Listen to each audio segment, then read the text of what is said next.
Hi guys, so I finally got my hands on the Maya X from Lamzu, and this right here is the collaboration made with the esports team and brand Fnatic. So this mouse is sporting the signature orange and black colorway together with the Fnatic logo on the palm area and the Fnatic text on the upper right corner. And this colorway is also found on the dongle and the included cable that is very heavy duty cable to provide a better stability with AK polling and also less interference with the ferrite bead on the cable. I think this colorway looks really nice and it is very tastefully done. Also, the coating on this mouse is fantastic, like on Lamzu Maya usually. The matte surface offers a nice grip even with the dry hand for me. The shape of the Maya X is not just a direct scale up from the regular Maya, and in my mind it is one of the best and safest medium to large sized shapes currently. Lengthwise, widthwise and heightwise it is quite similar than the GPX2 and the Viper V3 Pro,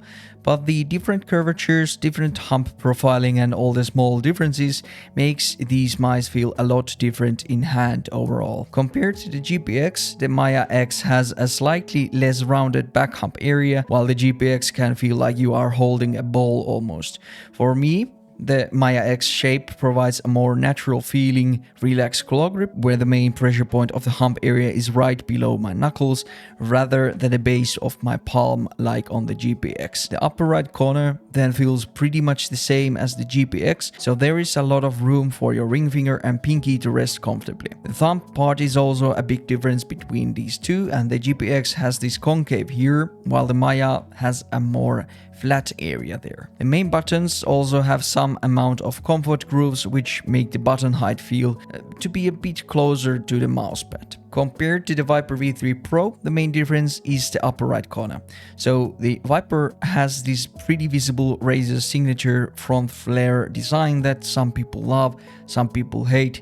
Personally, my opinion changes on it almost daily, but the hump area and the main pressure points feel quite similar between these two. The Viper is also slightly skinnier on the center, and I feel like the Maya X is almost a combination of features on the GPX2 and the Viper V3 Pro with some Lamzu's own twists that makes this a really nice option for the medium to large mouse market. With the weight of 48 grams, this is also the lightest option between these three, so that can also make this the most compelling option if you care a lot about the weight aspect of your mouse. The weight balancing feels also perfect on this mouse, and the build quality with the Lamzu's way of supporting the sides with the PCB makes this feel a really sturdy mouse. With around of 3 weeks of usage, the mouse still feels like on day one, and there is no creaking or flexing, and the main buttons feel very rigid as well, with almost zero side play. Speaking of the buttons, they are now using the Omron opticals this time, and the implementation feels very satisfying.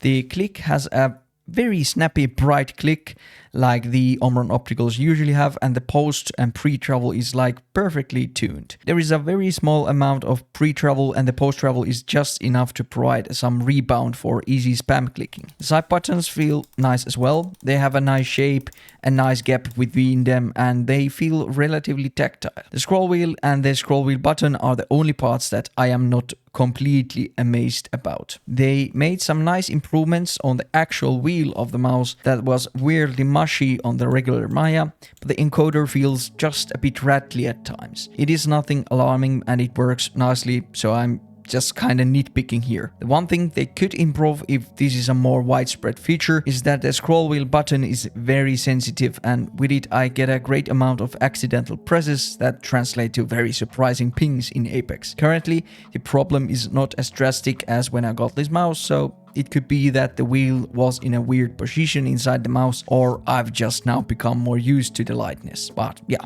that is pretty much the only thing that I can criticize about this mouse. Even the stock skates are really good on this mouse, and they have a really nice rounding on every part of the skates. And yeah, you also get a second pair of these skates with the mouse, which is huge for this price. Wireless performance is the topic I'm gonna talk about next, and with this mouse they are now using something they call the Aurora technology.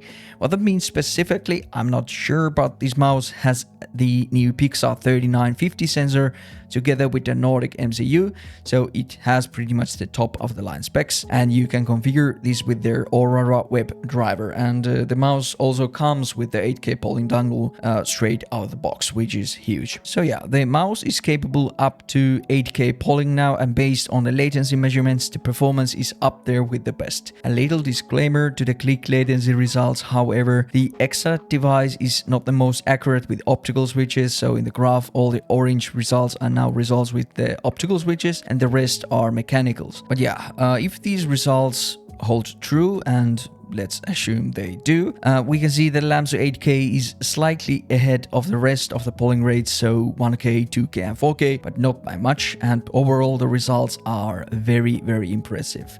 Pretty much 0.4 milliseconds, which is like I said, up there with the rest of the best. Motion latency wise, things are looking really good as well, and honestly something that I expected them to be. So around minus 0.3 milliseconds for 2K polling, minus 0.6 milliseconds for 4K polling, and minus 0.8 milliseconds with 8K polling. So overall, a very, very impressive performance from the Maya X. And stability wise, I haven't really noticed anything alarming. There are some random outliers that don't really translate to actual use at all. And yeah, gaming with the Maya X has been an absolute pleasure. The shape, weight, performance and the crispy clicks form a really nice medium to large size package that I can recommend without a doubt. They really seem to have so many things done right on this mouse that leaves me thoroughly impressed. The only minor nitpick of the scroll wheel button being too light is such a minor thing that is outshined with all the good things about this mouse.